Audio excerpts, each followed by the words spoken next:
Every summer, men get told the exact same incomplete advice. Just wear something fresh. Cool? That explains absolutely nothing. And every summer, men follow that advice. Spray their fragrance, walk outside, and a few hours later, smell like nothing. The advice isn't wrong. I've tested that enough myself. It's just missing the parts that actually matter. So let's fix that. What actually works, what doesn't, and how to stop making expensive summer mistakes like I did. Plus picks at the end. Picks that make sense once you understand the logic, not just another list to follow blindly. Okay, so first, here's the thing no guide bothers to explain properly. Summer doesn't just change which fragrance you wear, it changes how fragrance behaves entirely. Heat changes everything. Seriously. Sweetness gets louder, projection gets stronger.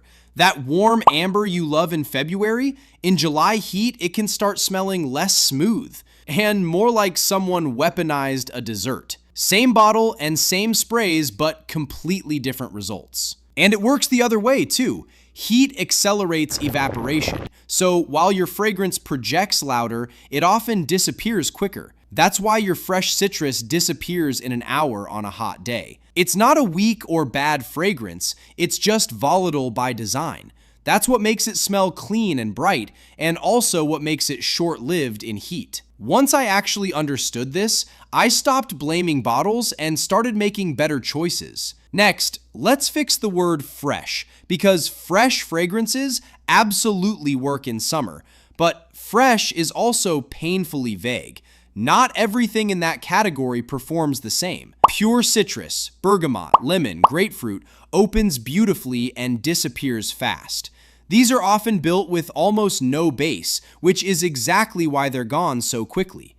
If you want better longevity, you usually need that fresh opening sitting on top of something more substantial. A soft musk underneath, maybe a light wood in the dry down, something that catches the scent once the citrus disappears.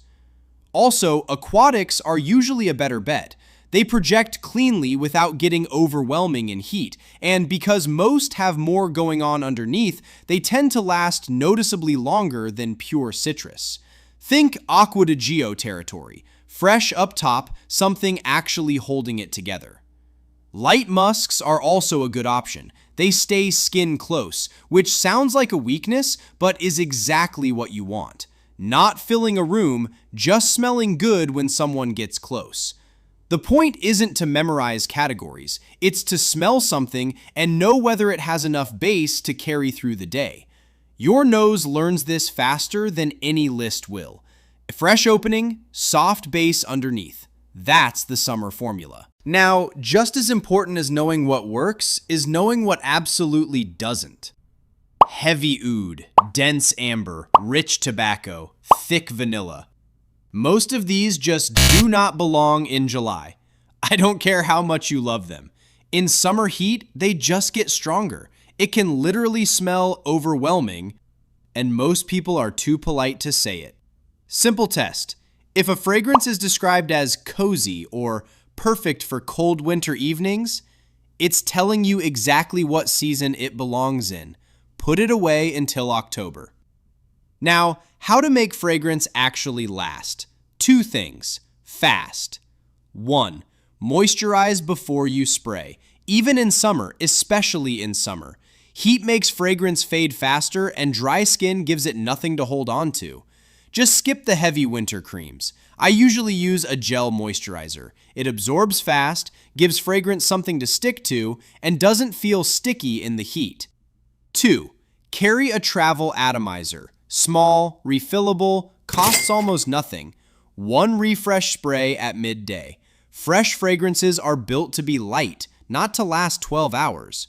Reapplying isn't failure, it's just summer. Now this is the part that almost nobody covers. Summer is not one temperature. Midday in August and 9 p.m. in August are different environments. The lighter is better rule relaxes in the evening as temperatures drop. A fragrance that would be too loud at noon can be exactly right after sunset. Your ultralight citrus EDT is for daytime. In the evening, you can go slightly warmer. A soft spice, light woods, something with a bit more depth. Not your winter oud, but But not your lunchtime fragrance either. Summer heat and summer nights are two different dressing codes. Treat them that way. Now the one that actually cost me the most and nobody warned me about it. A lot of men find a fragrance they love and wear it year round. One signature. Smart in principle. But if that signature is a heavy amber or oud, you're making a bad impression almost every summer day you wear it. I made this mistake for almost 2 summers before a friend told me, very diplomatically, that I smelled different in summer. What she meant was overwhelming. Your signature needs a summer version. Same intention, different execution. Now that you know how summer actually works, here are a few picks, but not ones to copy blindly. These are just examples of what the logic we just covered looks like in practice. Smell them. Decide for yourself. No recommendation replaces your own nose. Also, prices vary by bottle size, so use these as rough ranges. Let's start budget, because honestly, you do not need to spend a fortune to smell great in summer. First, Nautica Voyage EDT, usually under $20. Honestly, still one of the easiest cheap summer wins. Fresh aquatic with a clean musk base, exactly the formula we talked about. The top budget recommendation for 15 years and nothing has replaced it. Next, Afnan Tarathi Blue EDP, around $32. This is one people seriously underestimate. Bergamot opening, woody amber base, lasts longer than anything at this price should. If you think you need to spend $100 to smell good in summer, smell this first. Now let's move into mid-range. Acqua di Gio Profundo EDT, roughly $80 to $155. This is the classic summer anchor. Marine, mineral, fresh, versatile. Easy daytime win. There's a reason this DNA keeps surviving. YSL YEDT, around $115 to $130. Bergamot, sage, cedar. Versatile enough for both summer days and summer evenings, which is exactly the day and night distinction we covered. Don't confuse it with the EDP. The EDT is the summer version. Jean Paul Gaultier Le Beau Le Parfum EDP, roughly $130 to $160. The summer evening pick. Tropical, warm, bergamot, and coconut over vetiver. Enough presence for cooler evenings, not overwhelming at midday. The one people ask about after smelling it. And if you want premium, Louis Vuitton Pacific Chill EDP, around $350. This was actually Fragrantica's top 10 men's fragrances of 2024. Fresh, but with real depth, transitions from afternoon to evening without switching bottles. If you're going to invest in one summer bottle, this is the argument for it. If the LV price isn't happening, Rehan Pacific Aura gets you around 80% of that DNA for about $40. Not exactly the same, but worth knowing about. Also, these are starting points. Every one of these smells different on different skin. Try before you commit. The whole point of learning how summer fragrance works is so you can walk into a store and evaluate something yourself, not just buy what someone told you to. And that's really it. Heat amplifies. Choose accordingly. Fresh opening, soft base underneath. Rotate your signature when the season changes. And most importantly, trust your nose over anyone's list,